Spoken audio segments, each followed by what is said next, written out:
ಲೋಕಸಭಾ ಚುನಾವಣೆ ಸಮೀಪಿಸ್ತಾ ಇದ್ದಂತೆ ಒಂದಷ್ಟು ಬೆಳವಣಿಗೆಗಳಾಗ್ತಾ ಇದ್ದಾವೆ. ಅದರ ಮಧ್ಯದಲ್ಲೇ ಈಗ ಚುನಾವಣಾ ಆಯುಕ್ತರೇ ಇಲ್ಲದೆ ನಡೆಯುತ್ತಾ ಲೋಕಸಭಾ ಚುನಾವಣೆ, ಹೀಗೊಂದು ಪ್ರಶ್ನೆ ಮೂಡೋದಕ್ಕೂ ಕೂಡ ಕಾರಣ ಇದೆ. ಹಾಗೇನಾದ್ರೂ ಆಗ್ಬಿಟ್ರೆ ಭಾರತದಲ್ಲೇ ಇದೊಂದು ಕರಾಳ ಇತಿಹಾಸವಾಗ್ಬಿಡುತ್ತೆ. ಮೂವರು ಚುನಾವಣಾ ಆಯುಕ್ತರ ಕಣ್ಗಾವಲಿನಲ್ಲಿ ಚುನಾವಣೆ ನಡಿಬೇಕು. ಕೇಂದ್ರ ಚುನಾವಣಾ ಆಯುಕ್ತರು 3 ಜನ ಇರ್ತಾರೆ. ಅವರ ನೇತೃತ್ವದಲ್ಲಿ ಚುನಾವಣೆ ನಡಿಬೇಕು, ಅವರ ಕಣ್ಗಾವಲಿನಲ್ಲಿ. ಆದ್ರೆ ಈಗ ಚುನಾವಣಾ ಆಯೋಗದಲ್ಲಿ ಇರೋದು ಒಬ್ಬರೇ ಒಬ್ರು ಆಯುಕ್ತರಿದ್ದಾರೆ. ಉಳಿದಂತಹ 2 ಆಯುಕ್ತರು ಕೂಡ, ಒಬ್ರು ಮೊನ್ನೆಯಷ್ಟೇ ಅರುಣ್ ಗೋಯಲ್ ರಾಜೀನಾಮೆ ಕೊಟ್ಟಿದ್ದಾರೆ. ಮತ್ತೊಬ್ಬ ಚುನಾವಣಾ ಆಯುಕ್ತ ಅನೂಪ್ ಚಂದ್ರ ಪಾಂಡೆ ನಿವೃತ್ತಿ ಹೊಂದಿದ್ದಾರೆ. ಹಾಗಾಗಿ ಚುನಾವಣಾ ಆಯೋಗದಲ್ಲಿ ಯಾವುದೇ ನಿರ್ಧಾರ ಕೈಗೊಳ್ಳೋದಕ್ಕೆ ಬೇಕಾದಂತಹ ಕೇಂದ್ರ ಚುನಾವಣಾ ಆಯುಕ್ತರು 3 ಜನ ಈಗ ಇಲ್ಲ, ಒಬ್ಬರೇ ಇರೋದು. ಚುನಾವಣಾ ಆಯೋಗದ ಕಮಿಟಿಯಲ್ಲಿ ಇರೋದು ಮುಖ್ಯ ಆಯುಕ್ತ ರಾಜೀವ್ ಕುಮಾರ್ ಮಾತ್ರ. ಹಾಗಾಗಿ ಒಬ್ಬ ಚುನಾವಣಾ ಆಯುಕ್ತ ಅರುಣ್ ಗೋಯಲ್ ರಾಜೀನಾಮೆ ಕೂಡ ನೀಡಿರೋದ್ರಿಂದ ಈಗ ಉಳ್ಕೊಂಡಿರೋದು ಒಬ್ಬರೇ ಆಗಿರೋದಕ್ಕೆ ಹಾಗಾದ್ರೆ ಚುನಾವಣೆ ದಿನಾಂಕ ಮುಂದೂಡ್ತಾರಾ ಅಥವಾ ಚುನಾವಣಾ ಆಯುಕ್ತರೇ ಇಲ್ಲದೆ ಚುನಾವಣೆ ನಡೆದ್ಬಿಡುತ್ತಾ? ಈ ರೀತಿಯ ಒಂದಷ್ಟು ಸಂಶಯಗಳು ಈಗ ಹುಟ್ಕೊಳ್ತಾ ಇದ್ದಾವೆ. ಅದರಲ್ಲೂ ಕೂಡ ಅರುಣ್ ಗೋಯಲ್ ಅವರ ಕಾರ್ಯಾವಧಿ 2027ರವರೆಗೂ ಇತ್ತು, ಡಿಸೆಂಬರ್ 5, 2027ರವರೆಗೂ. ಹಾಗಿದ್ರು ಕೂಡ ಅವರು ರಾಜೀನಾಮೆ ಕೊಟ್ಟಿದ್ದಾರೆ. ಮತ್ತೊಬ್ರು ಅನೂಪ್, ಅವರು ಕೂಡ ನಿವೃತ್ತಿ ಹೊಂದಿದ್ದಾರೆ. ಅನೂಪ್ ಚಂದ್ರ ಪಾಂಡೆ ನಿವೃತ್ತಿ ಹೊಂದಿದ್ರು. ಚುನಾವಣಾ ಆಯೋಗದಲ್ಲಿ ಯಾವುದೇ ನಿರ್ಧಾರವನ್ನ ಕೈಗೊಳ್ಳಬೇಕು ಅಂದ್ರೆ ಇವರು 3 ಜನ ಕೂಡ ಇರಬೇಕಾಗುತ್ತೆ. 3 ಜನರ ನೇತೃತ್ವದಲ್ಲಿ ಚುನಾವಣೆಗಳು ನಡೀಬೇಕಾಗುತ್ತೆ. ಅರುಣ್ ಗೋಯಲ್ ಅವರ ರಾಜೀನಾಮೆ ಒಂದ್ ಕಡೆ, ಮತ್ತೆ ಅನೂಪ್ ಅವರ ನಿವೃತ್ತಿ ಇನ್ನೊಂದ್ ಕಡೆ. ಈಗ ಇರೋದು ರಾಜೀವ್ ಕುಮಾರ್ ಒಬ್ಬರೇ ಇರೋದು. ಇನ್ನಿಬ್ಬರು ಚುನಾವಣಾ ಆಯುಕ್ತರನ್ನ ಹಾಗಾದ್ರೆ ಯಾವಾಗ ನೇಮಕ ಮಾಡ್ತಾರೆ? ನೇಮಕ ಆದಷ್ಟು ಬೇಗ ಆಗ್ಬೇಕಾಗುತ್ತೆ, ಅಥವಾ ಇವರ ನೇಮಕನೇ ಆಗದೆ ಚುನಾವಣೆ ನಡೆದು ಹೋಗ್ಬಿಡುತ್ತಾ? ಹಾಗೇನಾದ್ರೂ ಆಗ್ಬಿಟ್ರೆ ಇತಿಹಾಸದಲ್ಲಿ ಇದೇ ಮೊದಲಾಗ್ಬಿಡುತ್ತೆ. ಯಾಕೆಂದ್ರೆ ಲೋಕಸಭಾ ಚುನಾವಣೆ ನಡಿಬೇಕು ಅಂತ ಅಂದ್ರೆ ಕೇಂದ್ರದಲ್ಲಿ 3 ಜನ ಚುನಾವಣಾ ಆಯುಕ್ತರು ಇರಲೇಬೇಕಾಗುತ್ತೆ. ಹಾಗಾಗಿ ಈಗ ಏನಾಗಬಹುದು ಅನ್ನುವಂತ ಒಂದಷ್ಟು ಪ್ರಶ್ನೆಗಳು. ಬಹುಮತ ಆಧಾರದ ಮೇಲೆ ನಿರ್ಧಾರವನ್ನ ಕೈಗೊಳ್ಳಬೇಕಾಗುತ್ತೆ. ಒಬ್ಬರೇ ಆಯುಕ್ತರು ಯಾವುದೇ ನಿರ್ಧಾರವನ್ನ ಕೈಗೊಳ್ಳೋದಕ್ಕಾಗಲ್ಲ. ಹಾಗಾಗಿ ಚುನಾವಣಾ ಆಯುಕ್ತರ ನೇಮಕಾತಿ ಯಾವಾಗ ಆಗುತ್ತೆ ಹಾಗಾದ್ರೆ ಅಂತ.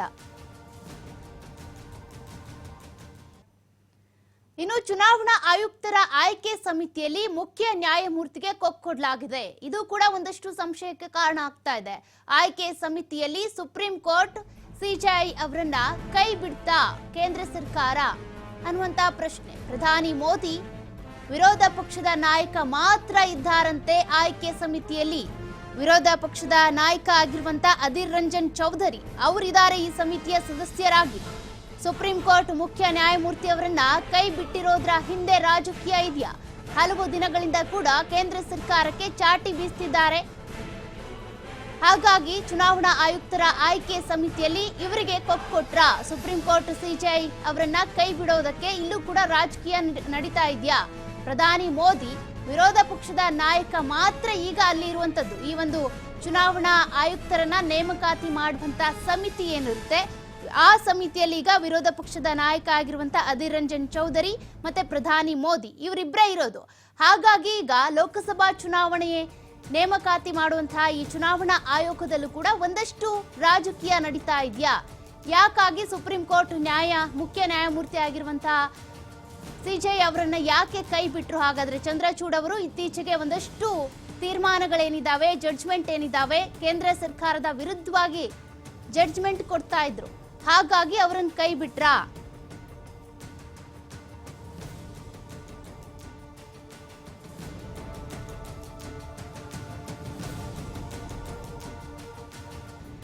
ಈ ಬಗ್ಗೆ ಹೆಚ್ಚಿನ ಮಾಹಿತಿ ಕೊಡ್ತಾ ಹೋಗ್ತಾರೆ ನಮ್ಮ ಕೊಲೀಗ್ ದಶರಥ್. ಡೆಸ್ಕ್ ಲೈವ್ ಅಲ್ಲಿ ಜಾಯಿನ್ ಆಗಿದ್ದಾರೆ.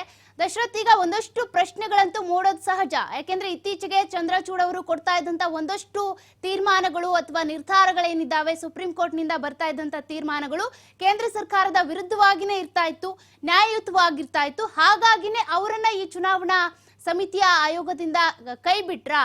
ಈಗ ಅಧೀರ್ ರಂಜನ್ ಚೌಧರಿ ಇದ್ದಾರೆ, ಪ್ರಧಾನಿ ಮೋದಿ ಇದ್ದಾರೆ, ಅವರಿಬ್ಬರೇ ಆಯೋಗದ ಸಮಿತಿಯಲ್ಲಿರೋದು. ಅವರ ಮೂಲಕ ಈ ಒಂದು ಚುನಾವಣಾ ಆಯೋಗಕ್ಕೆ ಆಯುಕ್ತರಾಗಿ ನೇಮಕಗೊಳ್ಳುವಂತವರು ಪಾರದರ್ಶಕವಾಗಿರ್ತಾರಾ ಹಾಗಾದ್ರೆ?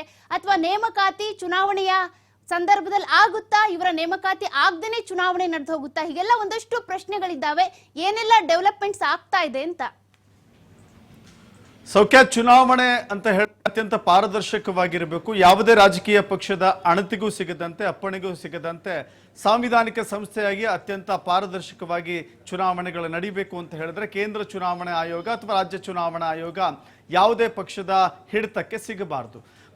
ಸ್ವತಂತ್ರ ಭಾರತದ ಚುನಾವಣೆಗಳನ್ನು ಗಮನಿಸ್ತಾ ಹೋದ್ರೆ ಇಲ್ಲಿವರೆಗೂ ಕೂಡ ಪ್ರಪ್ರಥಮ ಬಾರಿಗೆ ಅಂದ್ರೆ ಇಲ್ಲಿವರೆಗೂ ಕೂಡ ಚುನಾವಣಾ ಆಯುಕ್ತರ ನೇಮಕದಲ್ಲಿ ನಮ್ಮ ಭಾರತದ ಸುಪ್ರೀಂ ಕೋರ್ಟ್ ಮುಖ್ಯ ನ್ಯಾಯಾಧೀಶರು ಇದ್ದೇ ಇರ್ತಿದ್ರು. ಆ ಸಮಿತಿಯಲ್ಲಿ, ಆಯ್ಕೆ ಸಮಿತಿಯಲ್ಲಿ ಸಿಜೆ ಇಲ್ಲದಂಥ ಸಮಿತಿ ಇಲ್ಲಿಯವರೆಗೂ ಕೂಡ ನಮ್ಮ ಸ್ವತಂತ್ರ ಭಾರತ ಕಂಡಿಲ್ಲ.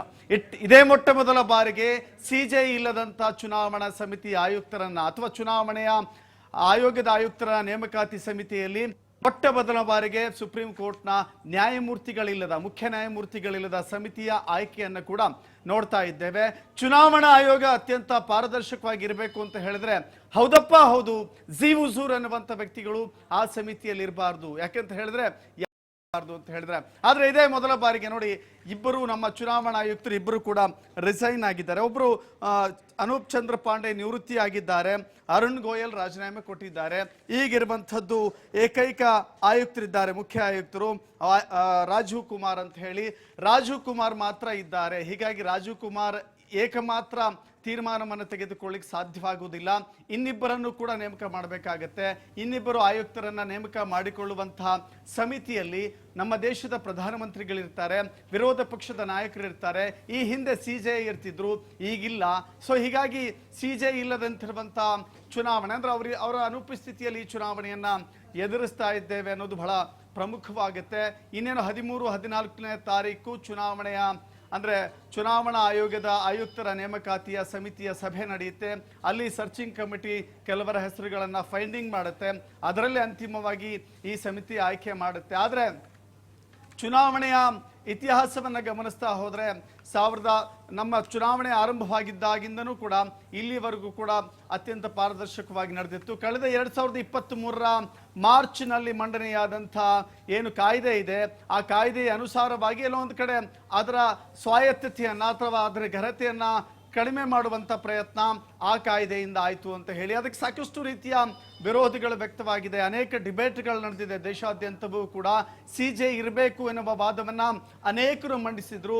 ಆದರೂ ಕೂಡ ಕೇಂದ್ರ ಸರ್ಕಾರ ಆ ವಿಧೇಯಕವನ್ನು ಅಂಗೀಕರಿಸಿದೆ. ಈ ಕಾರಣದಿಂದಾಗಿ ಸಿಜೆ ಇಲ್ಲದಂಥ ವಾತಾವರಣದಲ್ಲಿ ನೋಡಿ, ಹಾಗೆ ನೋಡೋದಾದ್ರೆ ಇನ್ನಿಬ್ಬರು ಆಯುಕ್ತರನ್ನ ನೇಮಕ ಮಾಡದ ಹೊರತು ಚುನಾವಣಾ ಆಯೋಗದ ನೋಟಿಫಿಕೇಶನ್ ಬರೋದಿಲ್ಲ, ಚುನಾವಣೆಯ ದಿನಾಂಕ ಹೊರಡಿಸೋದಿಲ್ಲ. 13-14ನೇ ತಾರೀಕಿಗೆ ಸಭೆ ಆಗುತ್ತೆ. ಆನಂತರದಲ್ಲಿ ಆಯುಕ್ತರ ನೇಮಕ ಆಗುತ್ತೆ, ಕಮಿಷನರ್ಗಳ ನೇಮಕ ಆಗುತ್ತೆ. ಬಹುತೇಕ ಚುನಾವಣೆಯ ದಿನಾಂಕವೂ ಕೂಡ ಈ ಇಬ್ಬರು ಆಯುಕ್ತರ ನೇಮಕದ ನಂತರವೇ ಪ್ರಕಟ ಆಗೋದ್ರಲ್ಲಿ ಯಾವುದೇ ರೀತಿಯ ಅನುಮಾನವಿಲ್ಲ. ಆದರೆ ಎಲ್ಲೊಂದು ಕಡೆ ಈಗ ಸದ್ಯದ ಪರಿಸ್ಥಿತಿಯಲ್ಲಿ ನೋಡ್ತಾ ಇದ್ರೆ ಅನೇಕ ರೀತಿಯ ಆರೋಪಗಳಿದ್ದಾವೆ, ಆಪಾದನೆಗಳಿದ್ದಾವೆ. EVM ವಿಚಾರದಲ್ಲೂ ಕೂಡ ಬಹಳ ದೊಡ್ಡ ಆರೋಪಗಳನ್ನು ಇದೇ ಕೇಂದ್ರ ಚುನಾವಣಾ ಆಯೋಗ ಎದುರಿಸಿದೆ. EVM ಬದಲಾಗಿ ಬ್ಯಾಲೆಟ್ ವ್ಯವಸ್ಥೆಯನ್ನು ಮತ್ತೆ ಪುನಃ ಸ್ಥಾಪಿಸಬೇಕು ಅನ್ನುವ ಒತ್ತಾಯ ಅನೇಕರು ಕೂಡ ಮಾಡಿದ್ದಾರೆ. ಇದೆಲ್ಲದರ ಮಧ್ಯೆ ಪಾರದರ್ಶಕ ಚುನಾವಣೆಯಲ್ಲಿ EVM ಅನುಮಾನದ ದೃಷ್ಟಿ ಇತ್ತಲ್ಲ, ಅನುಮಾನದ ಅನೇಕ ಕಾರಣಗಳಿತ್ತು. ಅದರ ಮಧ್ಯೆಯೂ ಕೂಡ ಚುನಾವಣಾ ಆಯೋಗ ಗಟ್ಟಿಯಾಗಿ ನಿಲ್ಲಬೇಕಾಗತ್ತೆ. ಈ ಹಂತದಲ್ಲಿ ಸಿಜೆ ಇಲ್ಲದಂಥ ಒಂದು ಸಮಿತಿ ಆಯುಕ್ತರನ್ನ ನೇಮಕ ಮಾಡುತ್ತೆ ಅಂತ ಹೇಳಿದ್ರೆ ನಿಜಕ್ಕೂ ಕೂಡ ಇದು ಮುಂದಿನ ಬೆಳವಣಿಗೆಗಳು ಯಾವ ರೀತಿ ತೆಗೆದುಕೊಳ್ಳುತ್ತೆ ಗೊತ್ತಿಲ್ಲ. ವಿರೋಧ ಪಕ್ಷಗಳು ಕೂಡ ಇದನ್ನ ಯಾವ ರೀತಿ ತೆಗೆದುಕೊಂಡು ಚುನಾವಣೆಯ ಅಸ್ತ್ರವನ್ನಾಗಿ ವಿಷಯವನ್ನಾಗಿ ಮಾಡಿಕೊಳ್ತಾರೋ ಕಾದು ನೋಡಬೇಕಾಗಿದೆ. ಸೌಖ್ಯ. ದಶರಥ್, ಈಗ ಮಾರ್ಚ್ 14-15ರ ನಡುವೆ ಪ್ರಧಾನಿ ನರೇಂದ್ರ ಮೋದಿಯವರ ನೇತೃತ್ವದಲ್ಲಿ, ಅದರಲ್ಲೂ ಕೂಡ ಈಗ ವಿರೋಧ ಪಕ್ಷದ ನಾಯಕರ ಆಗಿರುವಂತಹ ಅಧೀರ್ ರಂಜನ್ ಚೌಧರಿ ಅವರಿಬ್ರು ಸೇರ್ಕೊಂಡು ಈ ಒಂದು ಸಮಿತಿಯಲ್ಲಿ ಒಂದಷ್ಟು ಚರ್ಚೆಯನ್ನ ಮಾಡಿ ಆಯುಕ್ತರನ್ನ ನೇಮಕ ಮಾಡ್ತಾರೆ ಅಂತ. ಆದ್ರೆ ಈ ರೀತಿ ಇವರಿಬ್ರು ನೇಮಕ ಮಾಡೋದ್ರಿಂದ ಕೇಂದ್ರ ಸರ್ಕಾರ ಕೂಡ ಬಿಜೆಪಿದೇ ಇರೋದ್ರಿಂದ ಪಾರದರ್ಶಕವಾಗಿ ಚುನಾವಣಾ ಆಯುಕ್ತರ ನೇಮಕ ಆಗುತ್ತಾ ಅನ್ನುವಂತ ಒಂದು ಅನುಮಾನ ಇದ್ದೇ ಇರುತ್ತೆ. ಯಾಕೆಂದ್ರೆ ಈಗ ಸಿಜೆ ಅವರನ್ನ ಕೈ ಬಿಟ್ಟಿರೋದ್ರಿಂದ, ಯಾಕೆಂದ್ರೆ ಅವರು ಒಂದಷ್ಟು ಕೇಂದ್ರದ ವಿರುದ್ಧವಾಗಿ ತೀರ್ಮಾನಗಳನ್ನ ಹೊರ ಹಾಕಿದ್ರಿಂದ ಅವರನ್ನ ಕೈ ಬಿಟ್ರ ಅನ್ನುವಂಥದ್ದು ಒಂದು ಅನುಮಾನ. ಅದೇ ರೀತಿಯಾಗಿ ಇವರು ಈಗ ಹೊಸದಾಗಿ ನೇಮಕಾತಿ ಮಾಡುವಂತಹ ಚುನಾವಣಾ ಆಯುಕ್ತರು ಅಷ್ಟೊಂದು ಪಾರದರ್ಶಕವಾಗಿ ಕೆಲಸ ಮಾಡ್ತಾರ? ಹಾಗಾದ್ರೆ ಈ ಲೋಕಸಭಾ ಚುನಾವಣೆ, ಈ ಬಾರಿಯ ಚುನಾವಣೆ ಎಷ್ಟು ಪಾರದರ್ಶಕವಾಗಿರಬಹುದು ಅನ್ನುವಂತ ಅನುಮಾನಗಳು ಮೂಡೋದು ಸಹಜ ಅಲ್ವಾ ಅಂತ. ಕಳೆದ 2023ರಲ್ಲಿ ಈ ವಿಧೇಯಕವನ್ನ ರಾಜ್ಯಸಭೆಯಲ್ಲಿ ಮಂಡಿಸಿದಾಗಲೂ ಕೂಡ ಅನೇಕ ರೀತಿಯ ವಿರೋಧಾಭಾಸಗಳು ವ್ಯಕ್ತವಾಗಿತ್ತು. ವಿರೋಧ ಪಕ್ಷದ ನಾಯಕರು ಕೂಡ ಇದನ್ನ ಗಟ್ಟಿಯಾಗಿ ವಿರೋಧ ಮಾಡಿದ್ರು ಕೂಡ ಪ್ರಯೋಜನವಾಗಿರಲಿಲ್ಲ. ಇದರ ಮೂಲಕ ಅಂದ್ರೆ ಕಳೆದ 2023 ಆಗಸ್ಟ್ನ ವಿಧೇಯಕದಲ್ಲಿ ಮಂಡನೆಯಾದ ಅಥವಾ ಜಾರಿ ಅನುಮೋದನೆಗೊಂಡಿರುವಂತಹ ವಿಧೇಯಕ ಪ್ರಕಾರ ನಮ್ಮ ಸುಪ್ರೀಂ ಕೋರ್ಟ್ನ ಮುಖ್ಯ ನ್ಯಾಯಮೂರ್ತಿಯಿಂದ ಈ ಸಮಿತಿಯಿಂದ ಹೊರಗಿಡುವಂತ ಪ್ರಯತ್ನ ಆಗಿತ್ತು. ಆ ಪ್ರಯತ್ನ ಸಕ್ಸಸ್ ಆಗಿದೆ. ರಾಜ್ಯಸಭೆಯಲ್ಲಿ ಅದನ್ನ ಪಾಸ್ ಮಾಡಿಕೊಂಡಿದ್ದಾರೆ. ಹೀಗಾಗಿ ಚುನಾವಣೆ ಅದು ಪ್ರಜಾಪ್ರಭುತ್ವದಲ್ಲಿ ಅತ್ಯಂತ ಪಾರದರ್ಶಕ ಮತ್ತು ಯಾವುದೇ ರೀತಿಯ ನೆರವುಗಳಿಗೆ ಅಥವಾ ನೆರಳುಗಳಿಗೆ ಒಳಗಾಗದಂತ ಚುನಾವಣೆಗಳನ್ನ ಮಾಡಬೇಕು ಅಂತ ಹೇಳಿದ್ರೆ ಕೇಂದ್ರ ಚುನಾವಣಾ ಆಯೋಗ ಅತ್ಯಂತ ಗಟ್ಟಿಯಾಗಿ ನಿಲ್ಲಬೇಕಾಗುತ್ತೆ. ಇತ್ತೀಚಿನ ಬೆಳವಣಿಗೆಗಳನ್ನು ನೀವು ನೋಡ್ತಾ ಇರ್ಬೋದು.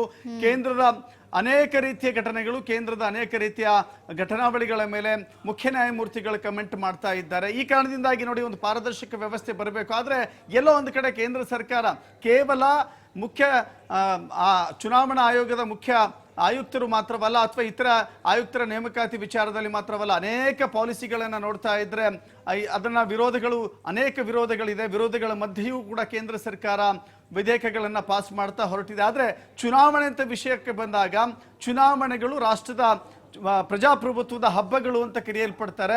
ಪ್ರಜಾಪ್ರಭುತ್ವದ ಹಬ್ಬಗಳು ಅತ್ಯಂತ ಪಾರದರ್ಶಕವಾಗಿ ನಡೀಬೇಕು. ಆದರೆ ಪ್ರಜಾಪ್ರಭುತ್ವ ವ್ಯವಸ್ಥೆಯಲ್ಲಿ ಚುನಾವಣೆಗಳೇ ವೀಕ್ ಆಗಿ ಹೋದ್ರೆ ಇಡೀ ವ್ಯವಸ್ಥೆ ಕೊಲಾಪ್ಸ್ ಆಗುತ್ತೆ ಅನ್ನೋ ಆತಂಕ ಬಹುತೇಕರಲ್ಲಿದೆ. ಈ ವಿಚಾರ ಬಹಳ ದೊಡ್ಡ ಮಟ್ಟದಲ್ಲಿ ಚರ್ಚೆ ಆಗ್ತಾ ಇದೆ.